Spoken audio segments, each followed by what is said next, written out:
Society reprogrammed women to see men as rivals, not partners, turning pain into power and power into separation. Through media, wounds, and false empowerment, women were taught mistrust instead of healing.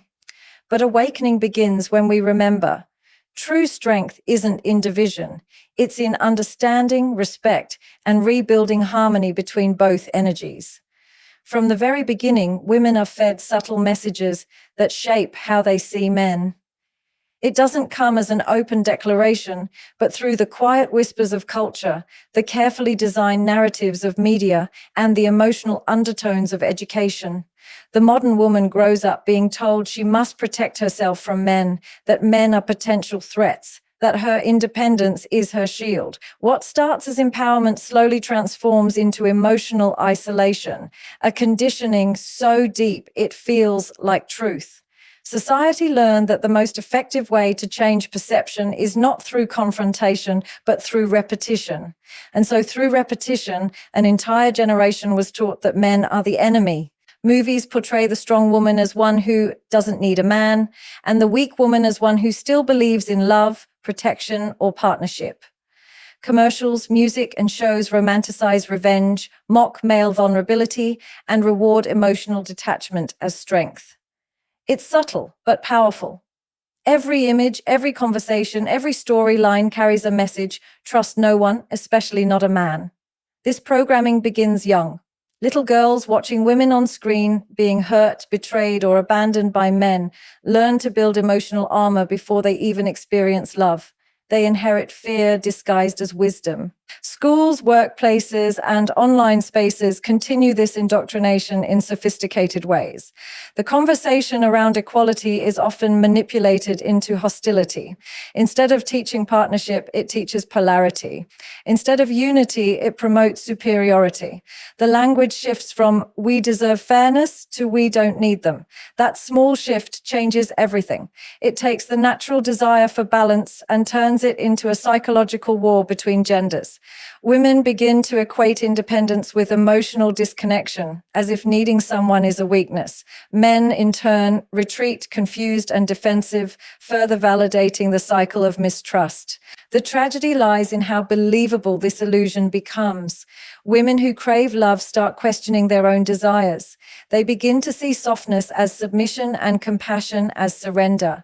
And yet, deep down, they still long for connection, for safety, for presence.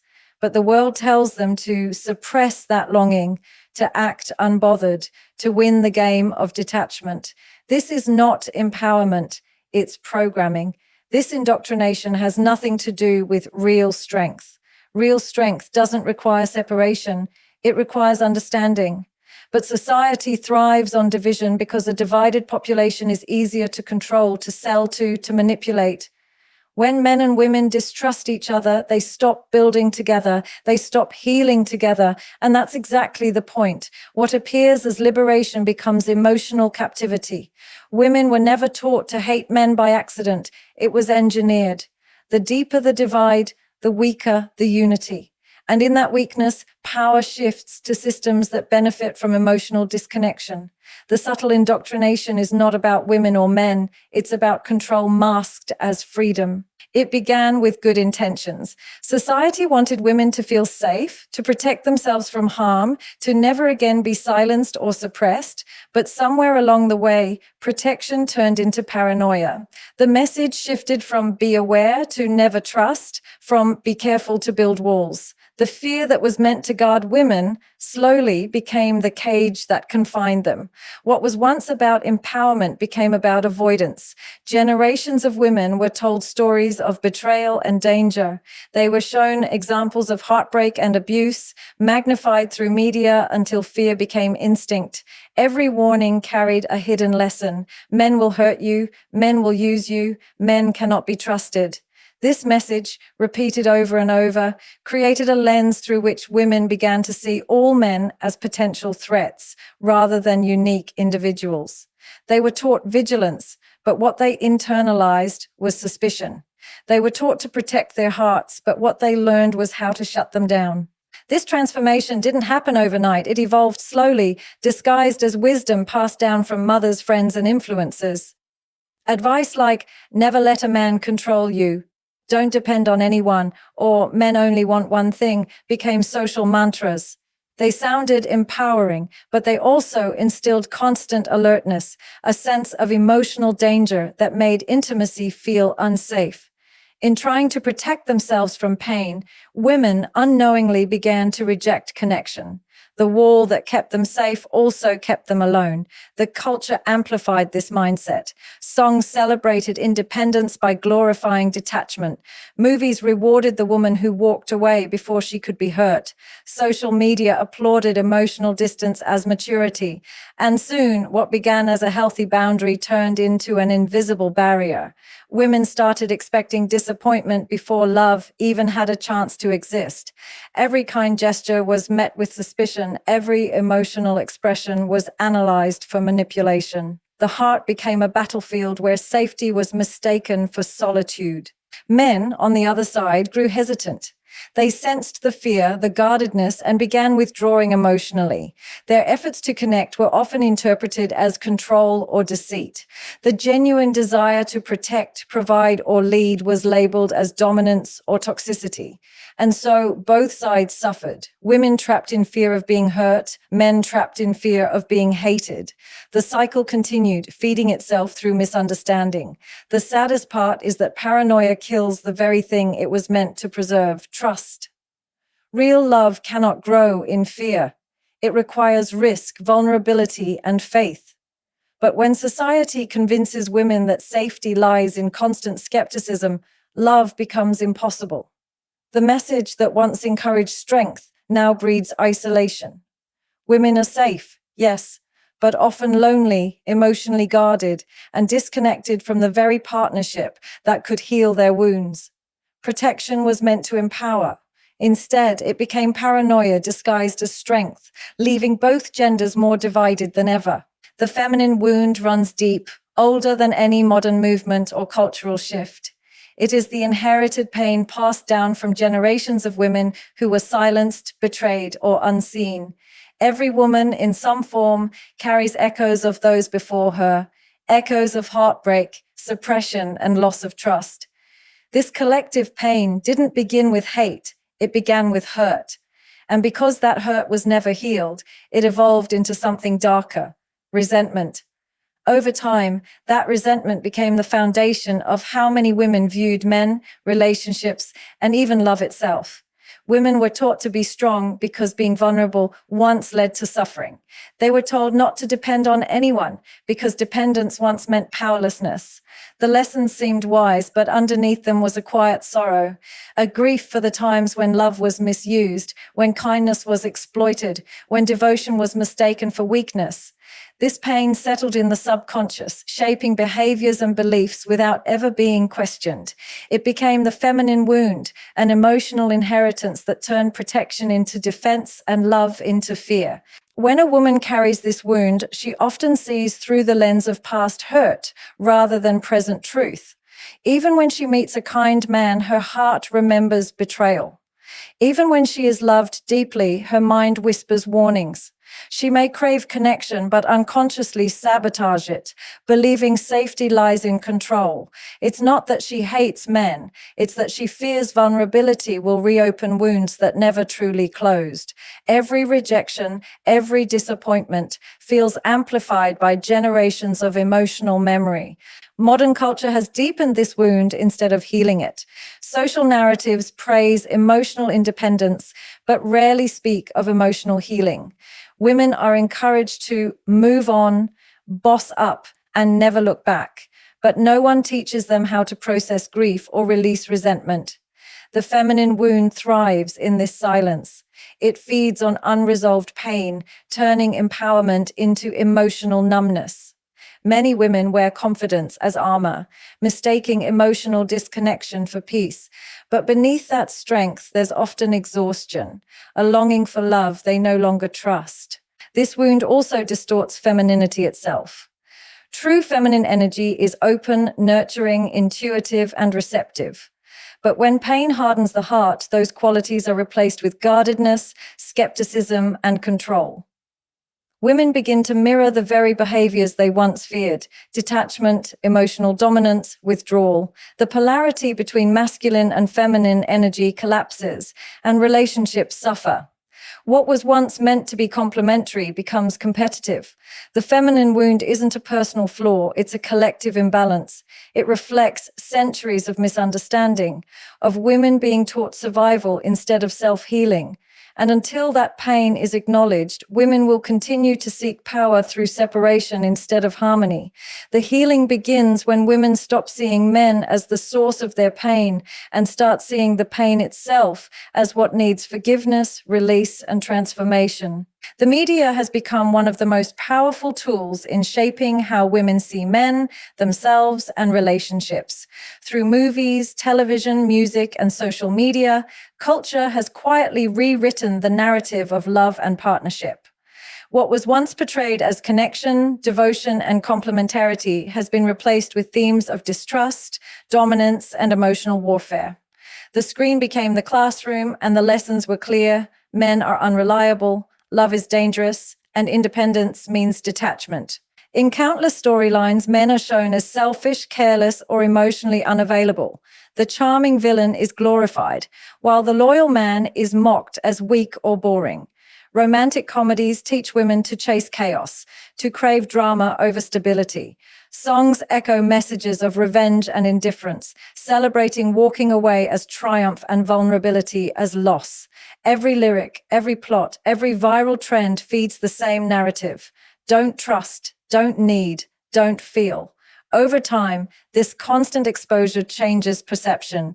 Women begin to expect disappointment before it even arrives. Social media has amplified this conditioning to a dangerous level. Influencers preach self-love, but often through the lens of superiority and emotional detachment. Quotes about cutting him off or not needing anyone flood timelines, disguised as empowerment. The idea of partnership is replaced with one-sided narratives of self-prioritization that leave no room for emotional interdependence.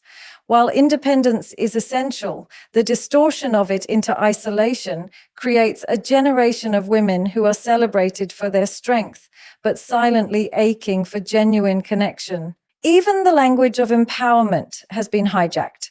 Words like queen and boss are used to affirm self-worth, yet they often carry undertones of control and competition. The message isn't build with him, it's win against him. The idea of collaboration between genders has been replaced by rivalry, making relationships feel like battlefields instead of sanctuaries. Women begin to measure their success not by the love they cultivate, but by how untouchable they can appear. Men, in turn, are left confused, criticized for being emotionally distant, but punished when they show vulnerability. Television and movies also play a major role in deepening this divide. Popular storylines often highlight toxic men as entertainment while portraying emotionally balanced men as dull. This repetition subconsciously conditions women to associate masculinity with harm and conflict. When the audience constantly consumes narratives of betrayal, infidelity, and mistrust, they begin to internalize these experiences as universal truths. The media doesn't just reflect reality, it creates it. This engineered storytelling has long-term effects on the collective psyche. Women start mimicking the behaviors they see on screen: detachment, dominance, and emotional control. The soft, receptive energy that once made love tender and safe becomes masked by sarcasm and defensiveness. And yet, behind this facade, there remains a longing for real connection, for a love that feels safe again. But as long as media glorifies separation and mocks sincerity, that longing remains unfulfilled. Society calls this progress, but in truth, it's programming. A cultural illusion that mistakes division for empowerment and detachment for healing. True intimacy has become one of the most feared experiences for modern women, not because they don't crave it, but because society has conditioned them to mistrust it. From a young age, women are taught that vulnerability is dangerous. They are warned that opening their hearts invites disappointment, pain, and control.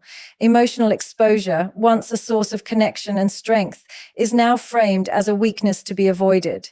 And so many women carry an invisible wall around their hearts, believing that safety lies in distance rather than closeness. This fear is not born out of a single experience, but from generations of collective conditioning. Stories of betrayal, heartbreak, and manipulation have been passed down as cautionary tales, magnified by media and social norms. Every warning, every anecdote about a man's failure to love correctly becomes internalized as proof that intimacy is risky. Women start associating love with loss, compassion with compromise, and connection with control.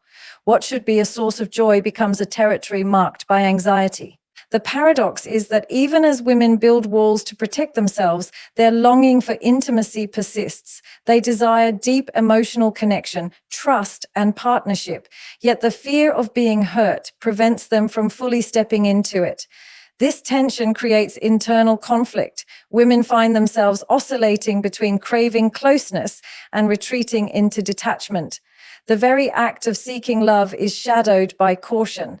Every vulnerable moment is measured, every emotional expression filtered, every step toward closeness scrutinized. Cultural narratives reinforce this fear. Films, songs, and social media often depict intimacy as dangerous or complicated, presenting love as a battlefield rather than a sanctuary. Women see images of relationships filled with manipulation, rejection, and heartbreak, while genuine emotional expression is ridiculed or undervalued. Over time, this repetition reshapes perception. Love is no longer a natural, nourishing experience. It becomes a calculated risk. Women learn to guard themselves, sometimes unknowingly prioritizing independence and control over connection. This fear also manifests in behavioral patterns. Women may push partners away, test loyalty excessively, or avoid deep commitment altogether. Emotional walls, originally built for protection, become prisons that trap both themselves and their partners. Men, sensing this guardedness, often retreat or respond with their own defensive behaviors, creating a cycle of mistrust that reinforces the fear of intimacy. The natural dance of give and take, vulnerability and trust, is replaced with suspicion, distance, and control. The cost of avoiding intimacy is profound. Relationships lose depth, love loses authenticity, and emotional fulfillment becomes elusive.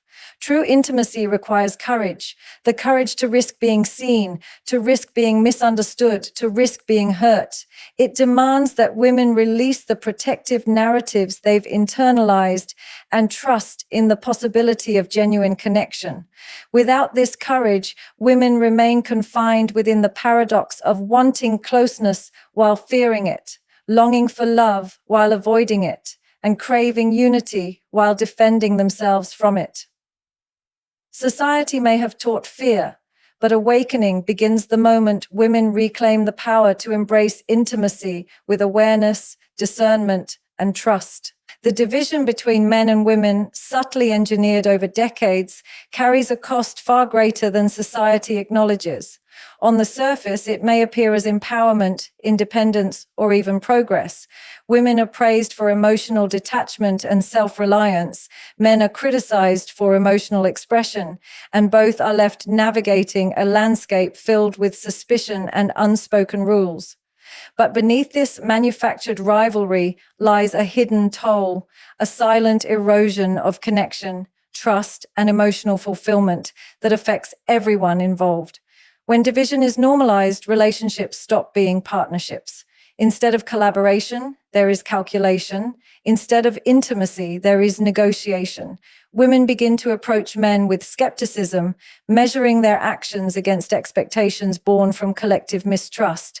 Men, in turn, respond with guardedness, withdrawing emotionally to protect themselves from judgment or rejection. The natural rhythm of give and take, of vulnerability and support, is replaced with tension and distance.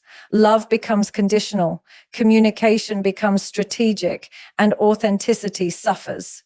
This hidden cost extends beyond personal relationships. Families feel the strain, friendships shift, and communities fracture.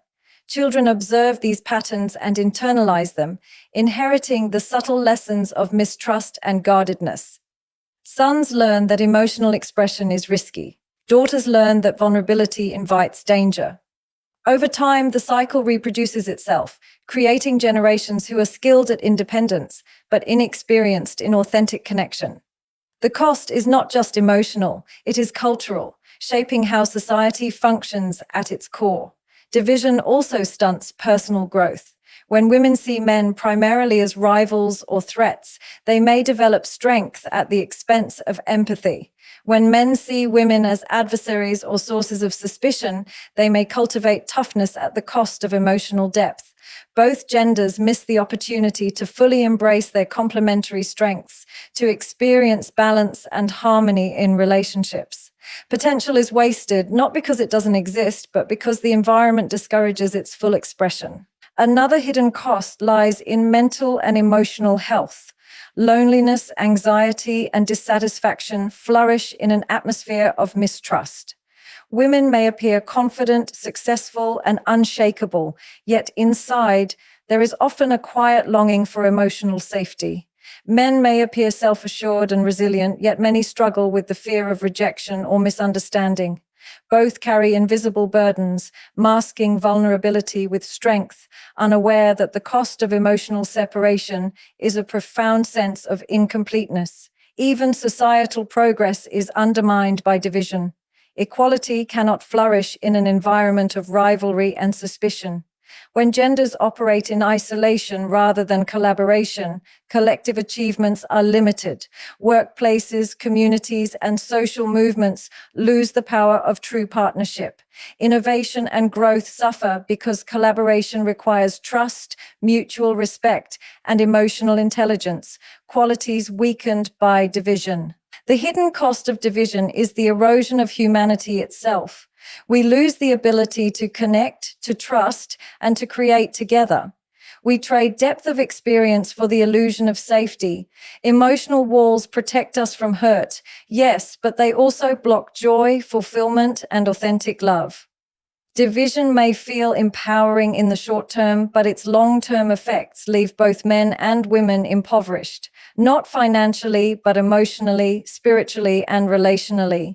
The true cost is not counted in dollars or statistics. It is measured in lost connection, unmet longing, and the quiet ache of a world where unity has been replaced by suspicion. Awakening begins the moment a woman realizes that the belief she has been carrying about men, love, and relationships may not be her own, but inherited, conditioned, and amplified by society. It is the moment she recognizes the patterns that have governed her life, the mistrust, the detachment, the walls built to protect herself from pain. For years, she may have believed these defenses were strength, that independence meant invulnerability. Awakening shows her the subtle truth. True strength is not in separation, but in awareness, understanding, and conscious choice. This awakening often begins with reflection. She notices how past experiences, both personal and inherited, have shaped her perceptions of men. She questions why certain patterns repeat in her relationships, why emotional intimacy feels threatening, why she instinctively builds barriers. In doing so, she begins to distinguish between fear born from reality and fear born from conditioned beliefs. The line between her authentic self and societal programming becomes clear. She realizes that the resentment, mistrust, or anger she has carried is not a natural part of her being. It is a learned response to collective wounds that were never hers to bear alone. As awareness grows, so does the courage to heal. Awakening is not passive, it demands active choice. She must confront old pain, unlearn toxic narratives, and rewrite her own story. This is a process of reclaiming agency, recognizing that she does not have to repeat generational patterns or accept cultural myths about men. It is a reclamation of emotional sovereignty, where she learns to see men as individuals capable of love, integrity, and vulnerability, rather than as symbols of collective betrayal. Awakening also transforms perception of relationships. Women begin to understand that true partnership is not a threat to independence, but an opportunity for growth. Vulnerability is no longer synonymous with weakness. It becomes a path to connection.